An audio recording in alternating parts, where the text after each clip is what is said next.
परम पद परमात्मा जो वाणी का अविषय, अव्यक्त, इंद्रियातीत, नाम रूप से रहित सर्वभूत स्वरूप है, वह परब्रह्म श्री प्रभु श्री रामचंद्र जी के श्री विग्रह के रूप में अयोध्या नरेश महाराज दशरथ के यहाँ उनके ज्येष्ठ पुत्र के रूप में जन्म लिए। बाल्यकाल में तीर्थाटन से लौटने के बाद मानव जीवन के निसारता का जो ज्ञान राजा दशरथ के सभा मंडल में मुनिवर विश्वामित्र के पूछने पर उन्होंने दिया, उसका उल्लेख योग वशिष्ठ के रूप में प्रकाशित हुआ। वैराग्य प्रकरण में उन्होंने तृष्णा, बाल्यावस्था, युवावस्था, वृद्धावस्था आदि दोषों का निरूपण करते हुए सांसारिक वस्तुओं की निसारता, क्षणभंगुरता और दुखरूपता का तथा सत्पुरुषों की दुर्लभता का प्रतिपादन करते हुए मुनीश्वर श्री वशिष्ठ जी से कहते हैं कि इस जगत का स्वरूप अत्यंत अरमणीय है, तो भी यह ऊपर से मनोरम प्रतीत होता है। इसमें कोई ऐसा पदार्थ मेरी दृष्टि में नहीं आता जिसके प्राप्त होने से चित्त को अत्यंत विश्राम मिल सके, परम सुख मिल सके। बाल्यावस्था विविध प्रकार से कल्पित क्रीड़ा कौतुक में ही सफलतापूर्वक बीत जाती है। युवावस्था आने पर मन रूपी मृग स्त्री रूपणी गुफाओं में ही रमता हुआ जीर्ण हो जाता है। फिर वृद्धावस्था प्राप्त होने पर जब यह शरीर जर्जर और कमज़ोर हो जाती है, उस समय जन समुदाय केवल दुख ही दुख भोगता रहता है। उसे कहीं कभी भी सुख शांति का लेश भी प्राप्त नहीं होता। बुढ़ापा रूपी हिम की वर्षा से जब देह रूपणी कमलनी नष्ट हो जाती है, उस समय प्राण रूपी भ्रमर से छोड़कर बहुत दूर चला जाता है। उस दशा में उस मनुष्य के लिए यह संसार रूपी सरोवर नष्ट हो जाता है। इस संसार में तृष्णा नाम की नदी निरंतर बहती रहती है, जिसने अपने प्रबल प्रवाह के वेग से यहाँ के समस्त अनंत पदार्थों को ग्रस लिया है। यह संतोष रूपी तटवर्ती वृक्ष की जड़ खोदने में बड़ी दक्ष है। संसार रूपी समुद्र में चमड़े से मढ़ी हुई शरीर रूपणी नौका क्षुधा, पिपासा आदि विविध तरंगों से आहत हो हिलती डोलती हुई इधर उधर घूम रही है।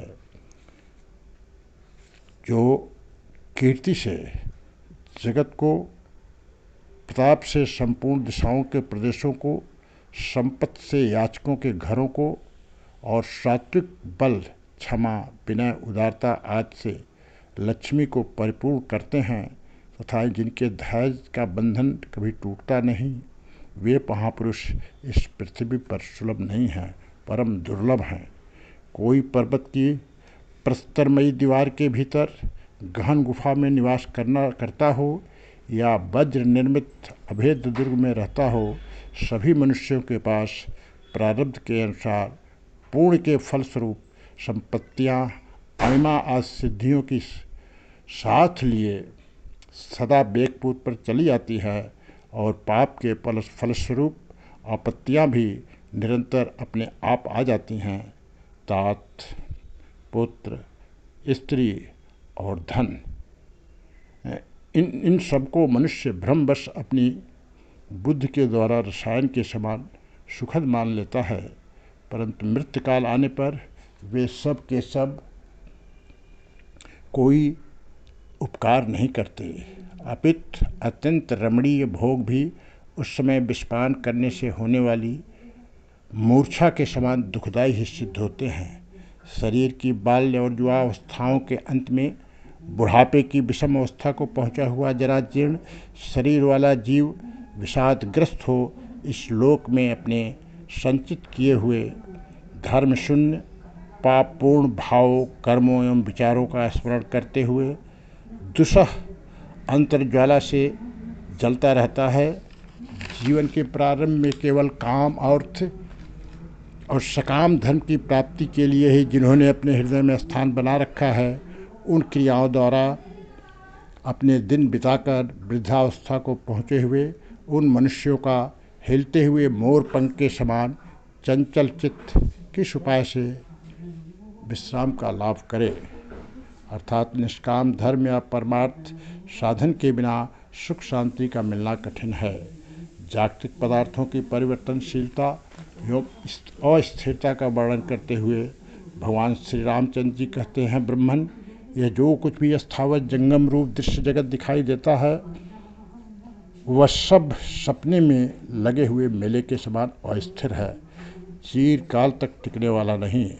आज जिस शरीर को रेशमी वस्त्र, फूलों के हार तथा भांत भांत के अनुलेपनों से सजाया गया है, वही कल नंगा होकर ग्राम या नगर से बहुत दूर किसी गड्ढे में पड़ा पड़ा सड़ जाएगा। महर्षि, ये उत्सव और वैभव से सुशोभित होने वाले दिन वे महाप्रतापी पुरुष थे, प्रचुर संपत्तियाँ था, वे बड़े बड़े कर्म सबके सब दृष्ट पथ से दूर हो केवल स्मरण के विषय रह गए हैं। आकाशमंडल क्षण भर में ही अंधकार रूपी कीचड़ से ढक जाता है, फिर क्षण भर में ही सुवर्ण द्रव के समान शीतल मृदल चांदनी आदि के उज्जवल प्रकाश से उद्भासित हो परम सुंदर दिखाई देने लगता है। एक ही व्यक्ति के हाथ में सैकड़ों मनुष्य मारे जाते हैं और साधारण लोग भी राजा बन बैठते हैं। इस प्रकार यह सारा जगत विपरीत अवस्था में परिवर्तित होता रहता है। बाल्यावस्था थोड़े ही दिनों में चली जाती है, फिर यौवन की शोभा छा जाती है और कुछ ही दिनों में वह भी समाप्त हो जाती है। तत्पश्चात वृद्धावस्था पदार्पण होता है। जब हमारे शरीर में भी एक रूपता नहीं है, तब बाह्य वस्तुओं में एक रूपता का विश्वास क्या हो सकता है। उत्पन्न और विनष्ट होने वाले सांसारिक पुरुषों की न तो आपत्तियाँ स्थिर रहती हैं और न संपत्तियाँ ही। यह काल चतुर मनुष्यों को भी अवहेलनापूर्वक विपरीत स्थितियों में परिवर्तित करने के कार्य में अत्यंत कुशल है। प्रायः सब लोगों को आपत्ति में ढकेल कर यह क्रीड़ा करता है। श्री राम की प्रबल वैराग्यपूर्ण जिज्ञासा करने के बाद प्रभु श्री राम तत्व ज्ञान के उपदेश के लिए प्रार्थना करते हुए कहते हैं कि मुनीश्वर, विषय भोग दुख रूप और अनित्य हैं। इस प्रकार विषयों में दोष दर्शन रूपी दावानल के द्वारा मेरा चित्त दग्ध हो निर्मल एवं महान हो गया है। अतः जैसी जलाशयों में मृग तृष्णा का उदय नहीं होता, उसी तरह मेरे उस चित्त में भोगों की आशा अंकुरित नहीं होती। जैसे नीम के वृक्ष पर फैली हुई रसहीन गिलोय काल पाकर उत्तरोत्तर कड़वी होती जाती है, उसी प्रकार यह सांसारिक स्थिति भी दिन प्रतिदिन तीव्र वैराग्य के कारण मेरे लिए अधिकाधिक कटुता को प्राप्त हो रही है। ब्रह्मन, आप प्राचीन और अर्वाचीन बातों के जानने वाले महात्माओं में श्रेष्ठ हैं, इसलिए जिस प्रकार मैं शोक, भय और खेद से मुक्त हो यथार्थ ज्ञान से संपन्न हो जाऊं, वैसा उपदेश मुझे शीघ्र प्रदान कीजिए। अज्ञान एक भयंकर वन के समान है। जैसे वन में मृगों को फंसाने के लिए जाल बिछे होते हैं, कांटेदार झाड़ झंखाड़ फैले रहते हैं तथा जगह जगह बहुत से ऊंचे नीचे स्थान रहते हैं, उसी प्रकार अज्ञान रूपी वन भी विषय वासना की जाल से आवेष्टित दुख रूपी कंटकों से व्याप्त तथा संपत्ति विपत्ति रूपी ऊंचे ऊंचे स्थानों से युक्त है। अतः महात्मन, जन्म मरण आदि दुखों से रहित, देह आदि उपाधियों से शून्य तथा भ्रांति रहित वह महान विश्रांतिदायक परम पद कौन सा है, जहाँ पहुँच जाने से शोक का अभाव हो जाता है। समस्त कर्मों का सुचारू रूप से अनुष्ठान करने वाले तथा सदा लौकिक व्यवहार में ही तत्पर रहने वाले जनक आदि महापुरुष कैसे उत्तम पद को प्राप्त हुए। दूसरों को अधिक मान देने वाले महामुने वह कौन सा उपाय है जिससे संसार रूपी पंख का अनेक अंगों से संपर्क हो जाने पर भी मनुष्य उससे लिप्त नहीं होता। किस बुद्धि का आश्रय लेकर आप जैसे पाप रहित महामना महापुरुष इस जगत में जीवन मुक्त होकर विचरते हैं। भगवान, ऐसा कौन सा उपाय है, क्या गति है, कौन सा चिंतन है, क्या आश्रय है तथा कौन सा साधन है जिसका अवलंबन करने से यह जीवन रूपी वन भविष्य में अमंगलकारी न हो। भगवान, इस पृथ्वी पर, स्वर्ग में अथवा देव समाज में कोई भी ऐसी वस्तु नहीं है जिससे तुच्छ होने पर भी आप जैसे परम बुद्धिमान महात्मा रमणीय न बना दें।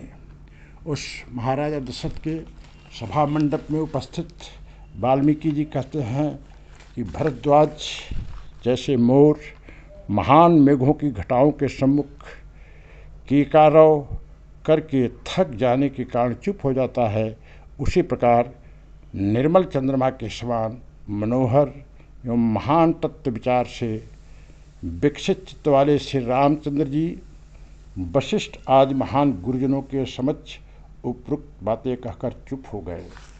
श्री रामचंद्र जी का भाषण सुनकर सबका आश्चर्यचकित होना, आकाश से फूलों की वर्षा होने लगी। सिद्ध पुरुषों के उद्गार, राज्यसभा में सिद्धों और महर्षियों का आगमन तथा उन सबके द्वारा श्री राम के वचनों की प्रशंसा करते हुए राजकुमार, आपके सिवा दूसरा कौन है जिसकी बाण के समान सूक्ष्म अर्थ का भेदन करने वाली कुशाग्र बुद्धि रूपणी लता विवेक रूपी फल से सुशोभित हो। विचार वैराग्य रूपी उत्तम विकास को प्राप्त हो रही श्री राम की भांति जिसके हृदय में अनुपम प्रकाश फैलाने वाली प्रज्ञा रूपणी दीप शिखा प्रज्वलित हो रही हो, वही श्रेष्ठ पुरुष कहा जाता है।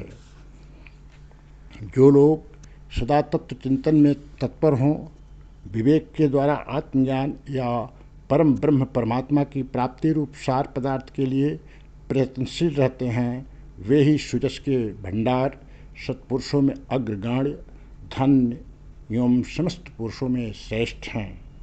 तीनों लोकों में श्री रामचंद्र जी के समान विवेकशील और उदार चित्त पुरुष न तो अब तक कोई देखा गया है और न भविष्य ही कोई होगा, ऐसी हमारी मानता है।